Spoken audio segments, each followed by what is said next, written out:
Hello everyone, welcome to easy academic solution. তো আশা করছি তোমরা সব অনেক বেশি ভালো আছো। তো আজকের এই ক্লাসে আমরা মূলত আলাপ করব তোমরা যারা ক্লাস 8 এর শিক্ষার্থী আছো, তোমাদের যে ইউনিট 3 ছিল সেই ইউনিট 3 আমাদের যে লেসন 5 ছিল, যে দ্য চিলড্রেন সং, এটা কিন্তু আমরা গত ক্লাসে এই আমরা তোমাদেরকে পড়িয়েছিলাম। তো এর ভিত্তিতে আমাদের কিছু কাজ দেওয়া ছিল, কিছু ওয়ার্ড মিনিং এবং আমাদের কিছু কোশ্চেন দেওয়া ছিল, এগুলো আমরা পড়ার চেষ্টা করব। তো তোমরা যারা নতুন আছো এবং এখন যারা এই চ্যানেলটিকে সাবস্ক্রাইব করে নিতে, তো সাবস্ক্রাইব করে নাও। এবং তোমরা যারা ইংলিশ সেকেন্ড পেপার কোর্স করতে চাও আমাদের কাছে কোর্স করতে পারো। আমরা তোমাদের সেকেন্ড পেপার সব টপিকই কভার করে দিই, এইখানে তোমরা যোগাযোগ করতে পারো, ঠিক আছে? এবং এই যে কোনটায় কত টাকা লাগবে সেইটা তোমার এখানে দেওয়া আছে। অষ্টম শ্রেণীর শিক্ষার্থীদের মাত্র 330 টাকা লাগবে, এবং 3 মাসের কোর্সে ভর্তি হতে চাইলে 3 মাসে সব কমপ্লিট হয়ে যাবে তোমাদের, সেখানে তোমরা 1000 টাকা দিয়ে ভর্তি হতে পারো। তো চলো আমরা পড়ায় চলে যাই। এখানে দেখো কি বলা হয়েছে, আমাদের বিভিন্ন ওয়ার্ড মিনিং দিয়ে আছে। তো প্লেস, প্লেজের মিনিং কি? মেক এ প্রমিস, অর্থাৎ যখন আমরা কারো কাছে কোনো প্রমিস করি তখন আমরা সেটাকে কি বলা হয় ইংলিশে? প্লেস, ঠিক আছে? তো গেছে টোল। তো টোল মানে কি হচ্ছে কি, আমাদের হার্ড ওয়ার্ক, অর্থাৎ যখন আমরা কি করি, কঠোর পরিশ্রম করি, কঠোর পরিশ্রম করি, সেটাকে আমরা কি বলি? ইংলিশে বলা হয় কি? টোল, ঠিক আছে? এরপরে দেখো কি আছে, যে লোভেস্ট। লোভেস্ট, এটা হচ্ছে কি লাভ, অর্থাৎ সবচেয়ে, সবচেয়ে যে ভালোবাসা, ঠিক আছে? তো এটাকে কি বলা হয়? লাভেস্ট। এরপরে কি আছে? থাই। তো ইয়োরকে কি বলা হয়?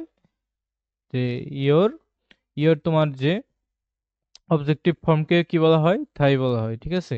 এবার কি আছে? আনডিফাইলড। আনডিফাইলড মানে হচ্ছে কি পিওর বা পবিত্র, তো কোনো কিছু শুদ্ধ বিশুদ্ধ, সেটাকে কি বলা হয়? আনডিফাইলড। এরপর কি আছে? হেরিটেজ। হেরিটেজ মানে হচ্ছে কি ঐতিহ্য, ঐতিহ্য। তো এটার মিনিংটা দেখো কি আছে, দ্য হিস্ট্রি অর্থাৎ ইতিহাস, ট্রেডিশন ঐতিহ্য, তবে বিল্ডিং যে বিল্ডিং আছে সেগুলো, অ্যান্ড কোয়ালিটিস এবং মানুষের যে গুণাবলী, that a country has had for many years, অর্থাৎ যেটা কিনা অনেক কান্ট্রির জন্য কি আছে, অনেক দিন যাবত আছে, and that are an important part of the country's যে ক্যারেক্টার, এবং সেগুলো যে ইতিহাস সংস্কৃতি ঐতিহ্য একটা কান্ট্রিতে থাকে এবং সেটা ওই কান্ট্রিতে অনেক দিন যাবত এটা চর্চা হয়ে থাকে। এরপরে কি আছে? ইয়োক। তো ইয়োকের মিনিংটা কি দেখো, এ পিস অফ উড, অর্থাৎ যে একটা কাঠের টুকরো, that holds two oxen together, যেটা কিনা কি করে, যে দুইটা যে সার, অর্থাৎ এটা মূলত কি বোঝায়, যে ধরো জোয়াল, ধরো আগেরকার দিনে ধরো দুইটা গরু ছিল, দুইটা গরুর মাথাকে এই যেভাবে ধরে রাখার জন্য এটা ইউজ করা হতো, ঠিক আছে? তো আমি জাস্ট তোমাদের যদি দেখাই যে ইয়োগটা কিরকম হয়। তো দেখো, এই যে কৃষিকাজের ক্ষেত্রে, এই যে এটা যে তোমরা দেখতে পাচ্ছ এই ছবিটা, এই যে এটাকে মূলত কি বলা হয়? ইয়োগ বলা হয়, ঠিক আছে? এই যে এখানে যে গরুর এখানে লাগানো থাকে, গরুর মাথায় যে লাগানো থাকে, এগুলো কি করা হতো? কৃষিকাজের জন্য ইউজ করা হতো, এই যে এই ছবিটা যে আমরা দেখতে পাচ্ছি সেগুলোই, ঠিক আছে? তো দেখো এর পরবর্তীতে আমাদের কি আছে, যে ওয়াইল, যে ploughing or pulling a cart, অর্থাৎ যখন একটা কোনো কিছু কি করা হয়, টানা হতো, তখন এই ইয়োকগুলো ব্যবহার করা হতো। তারপরে বিয়ার দ্য ইয়োক, অর্থাৎ কি করা, যে লাঙ্গল বহন করা। শোল্ডার দ্য গ্রেট রেসপন্সিবিলিটি, অর্থাৎ অনেক বড় দায়িত্ব কাঁধে নেওয়াকে কি বলা হয়? Bear the ইয়োক। অর্থাৎ গরু যেমন কি করে, যে এই ইয়োক বা এই জোয়াল কাঁধে নিয়ে অনেক পরিশ্রম করে, সেই জন্য বলা হয়েছে কি আমাদেরকে বিয়ার দ্য ইয়োক, অর্থাৎ কঠোর পরিশ্রমী হওয়া এবং দায়িত্ব কাঁধে নেওয়া। এরপরে আমাদের কিছু কোশ্চেন আছে। রিড দ্য পোম সাইলেন্টলি, অর্থাৎ কবিতা সাইলেন্টলি পড়ো, অ্যান্ড আনসার দ্য কোশ্চেন, এবং এই কোশ্চেনগুলোর আনসার করো। কি কি আছে দেখো, যে what do the children promise to their motherland, অর্থাৎ যে চিলড্রেন মাদারল্যান্ডের কাছে কি প্রমিস করে। What do the children ask God to teach them, এবং যে চিলড্রেন কি করে, গডকে কি আস্ক করে। And do you like the poem, এবং তুমি কি এই কবিতাটি পছন্দ করো, হোয়াই, এবং কেন। তো তোমার কি করতে হবে, এগুলো তোমার পড়তে হবে, যে এখানে যে অংশগুলো দেখতে পাচ্ছ এই কবিতাটা পড়তে হবে এবং এই কোশ্চেনগুলোর আনসার করতে হবে। তো চলো আমাদের এখানে এই কোশ্চেনগুলো তুমি কিভাবে খুব সহজেই আনসার করতে পারো। দেখো এইটা যদি আনসার করতে চাও, আমাদের ফার্স্ট কোশ্চেনটা কি আছে, what do the children promise to their motherland, অর্থাৎ চিলড্রেন তাদের মাদারল্যান্ডের কাছে কি প্রমিস করে। তো এই কোশ্চেনটা আনসার আমরা কিভাবে করতে পারি, the children promise to love their country, অর্থাৎ চিলড্রেন কি প্রমিস করে, তার কান্ট্রিকে ভালোবাসার, and work hard for it, এবং এটার জন্য কঠোর পরিশ্রম করার। They also promise to grow up, তারা কি করে, grow up to be a good and responsible people, অর্থাৎ তারা প্রমিস করে তাদের দেশের কাছে তারা যেন বড় হয়ে যে অনেক ভালো নাগরিক হয় এবং রেসপন্সিবল বা দায়িত্ববোধ সম্পন্ন মানুষ হয়। Who will take care of their country, যারা কিনা কি করবে, দেশের টেক কেয়ার করবে।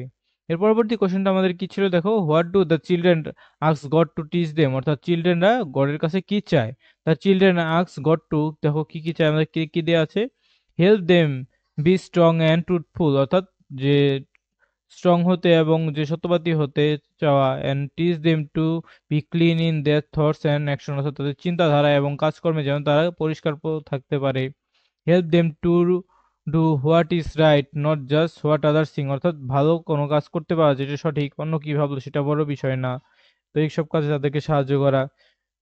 Make them kind and helpful to weak people, অর্থাৎ তাদেরকে দয়ালু করে তোলা এবং যে উইক বা দুর্বল মানুষদেরকে সাহায্য করা। Let them find joy in simple things, এবং সিম্পল থিংসে কি করা, জয় খুঁজে বের করা। অ্যান্ড ফরগিভ আদার্স, এবং অন্যদেরকে কি করা, ফরগিভ করা, ক্ষমা করে দেওয়া। And love everyone. এর পরবর্তীতে দেখো আমাদের কি ছিল, do you like the poem, তুমি কি এই কবিতাটি পছন্দ করো, হোয়াই এবং কেন। তো your answer can be different, তোমার আনসারটা ডিফারেন্ট হতে পারে। তো দেখো এটার যে কবিতাটা পছন্দ করার কারণ আমরা এখানে একটা কি লিখেছি, yes I like the poem because it teaches good values, কারণ এই পোয়েমটার থেকে আমরা কি শিক্ষা পাই, যে গুড ভ্যালুস শিক্ষা পাই। তারপরে লাইক অনেস্টি, কাইন্ডনেস মানে দয়াশীলতা, তারপরে উদারতা, সত্যবাদিতা, love. It also reminds us to be good people and help others, তো এটা আমাদের কি শেখায়, ভালো মানুষ হতে এবং অন্যদেরকে সাহায্য করতে। তো আশা করছি এটা তোমরা বুঝতে পেরেছো। তো দেখো আমাদের যে ইংলিশ সেকেন্ড পেপার কোর্সটা আছে, সেই ইংলিশ সেকেন্ড পেপার কোর্সে আমাদের যে বিশেষ স্যারে ভর্তি চলছে, আমাদের ফেব্রুয়ারি 1 তারিখ থেকে আমাদের ক্লাস শুরু হচ্ছে। তো আমাদের কিন্তু জানুয়ারিতেও একটা ক্লাস ছিল, সেই ক্লাসটাও চলমান আছে। তো তোমরা যারা নতুন ভাবে ভর্তি হতে চাও এই কোর্সটায় ভর্তি হতে পারো। এটা হচ্ছে তোমাদের মতো আমরা সেকেন্ড পেপারে যে যত কিছু আছে, ধরো আর্টিকেল, তারপরে যে টেন্স, তারপরে আছে কি সেন্টেন্স, তারপরে ন্যারেশন, তারপরে আরো কি আছে, যে ভয়েস চেঞ্জ আছে, তারপর তোমার যে ডিগ্রি আছে, এই সকল বিষয় ইংলিশ গ্রামারে তোমাদের কিন্তু 9-10 আছে তাদের 100 মার্কের পরীক্ষা হবে, এবং যারা 6-7-8 আছে তাদের 50 মার্ক গ্রামারে থাকবে। তো তোমরা যারা গ্রামারে ভালো করতে চাও আমাদের ব্যাচটায় ভর্তি হয়ে নেবে।